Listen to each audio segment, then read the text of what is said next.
Hello everyone, इस video में हम देखेंगे अरे इन सी प्लस प्लस। तो फर्स्ट देखते हैं अरे का यूज क्या होता है एग्जैक्टली।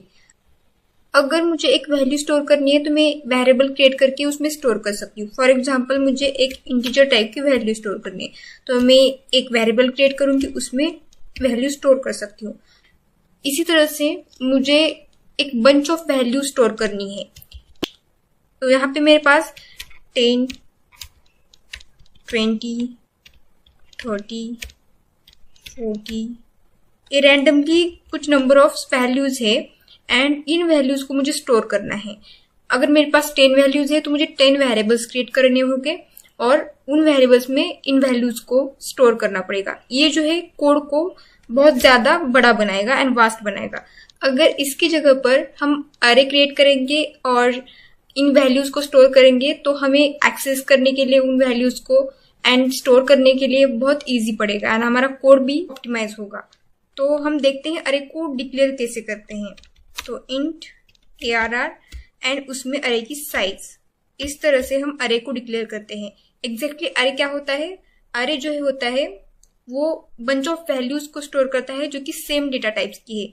मतलब जब हम 4 वैल्यू स्टोर करना चाहते हैं वो इंटीजर टाइप की ही होंगी। अगर हमें फ्लोट टाइप की वैल्यू स्टोर करनी है तो हम क्या करेंगे, फ्लोट टाइप का डेटा टाइप क्रिएट करेंगे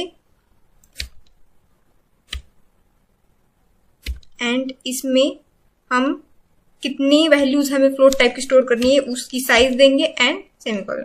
तो हमारा अरे क्या होता है? एक ग्रुप ऑफ वेरिएबल्स होता है सिमिलर डेटा टाइप्स का एंड अरे जो है वो एक कंटिन्यूअस मेमोरी लोकेशन में वैल्यू स्टोर करता रहता है। अब और एक तरीका देखते हैं हम जिस तरीके से हम अरे को डिक्लेयर कर सकते हैं। हम यूजर से साइज भी ले सकते हैं अरे की। हमने यहाँ पे n वेरिएबल डिक्लेयर किया है, इसमें हम यूजर से साइज एंटर करके लेंगे अरे की एंड हम एक अरे क्रिएट करेंगे a एंड उसकी साइज देंगे n। तो इस तरह से भी हम क्या कर सकते हैं, अरे को डिक्लेयर कर सकते हैं। और एक तरीका हो सकता है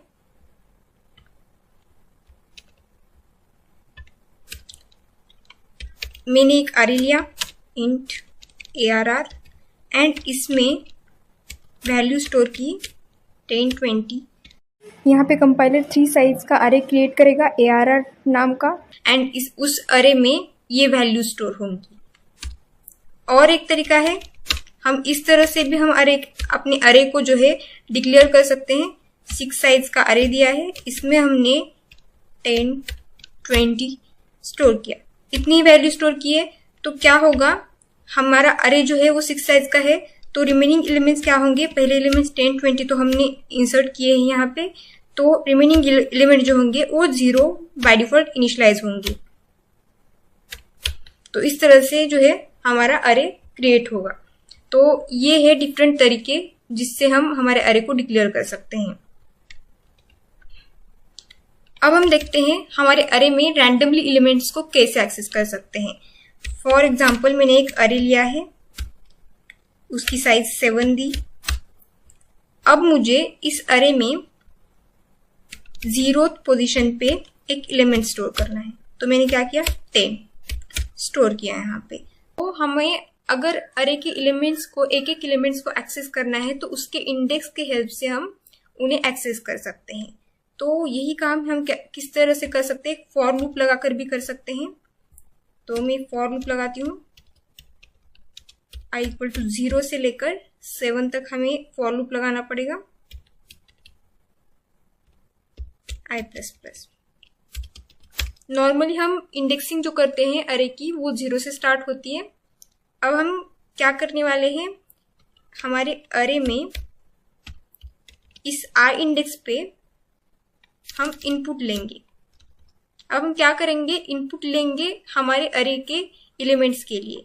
तो cin ARR of i।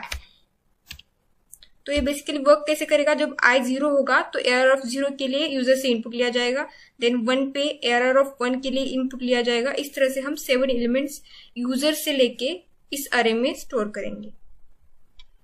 तो ये एक तरीका है और इसी तरह से हम प्रिंट भी करके देखते हैं हमारे एलिमेंट्स को।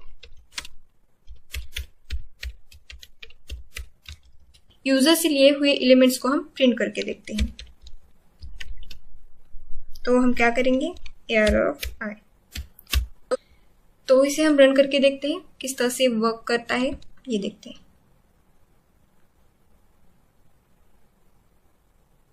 यहाँ पे हमने साइज जो है वो 7 दी है, तो हम यहाँ पे 7 करेंगे। अब हम इसे फिर से रन करके देखते हैं।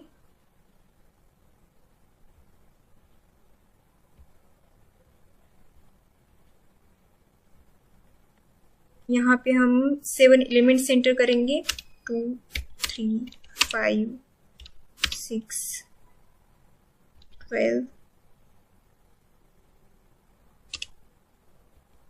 4 एंड 7। तो ये 7 एलिमेंट्स हमने स्टोर किए। हम देख सकते हैं यही एलिमेंट जो है वो प्रिंट हो रहे हैं। हम इसे नेक्स्ट लाइन पे प्रिंट करने के लिए एंडल लगाएंगे। तो हम यही काम जो है वो क्या करेंगे, यूजर से इसकी साइज लेंगे n and c in n, और हम यहाँ पे एक स्टेटमेंट प्रिंट करेंगे जो कि होगा एंटर एलिमेंट्स ऑफ अरे। ये जो है वो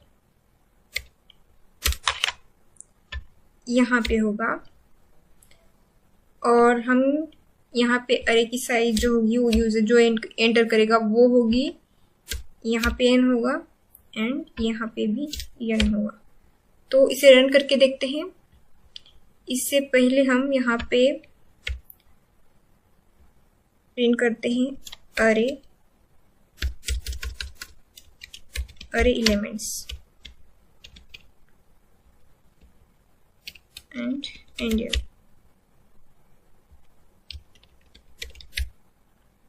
तो अब रन करके देखते हैं।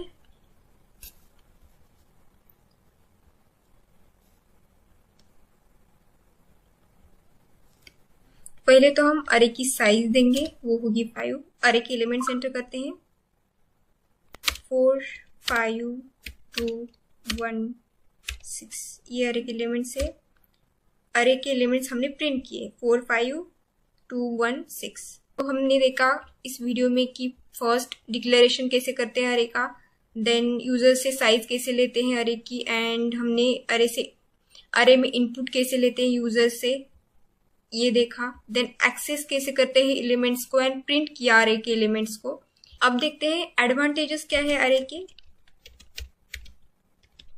एडवांटेजेस क्या है अरे में, हम एक तो रैंडम एक्सेस है, रैंडम एक्सेस किसी भी एलिमेंट को हम रैंडमली एक्सेस कर सकते हैं।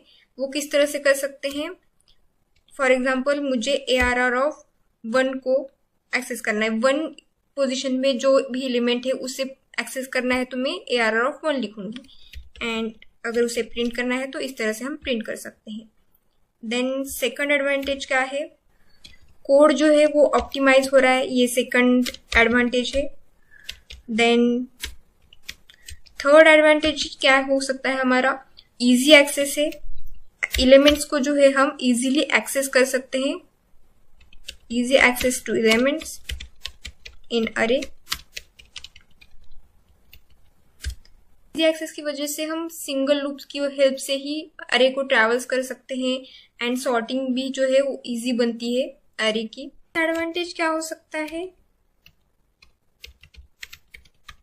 तो डिसएडवांटेजेस जो है अरे के वो ये है कि फर्स्ट जो है डिसएडवांटेज वो ये है कि फिक्स साइज का अरे होता है।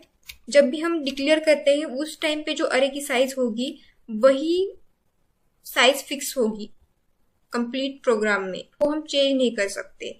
ये एक डिसएडवांटेज है fix size. And second disadvantage ये हो सकता है जब हम जो इंसर्शन एंड डिलीशन करते हैं वो जो है कॉस्टली होता है।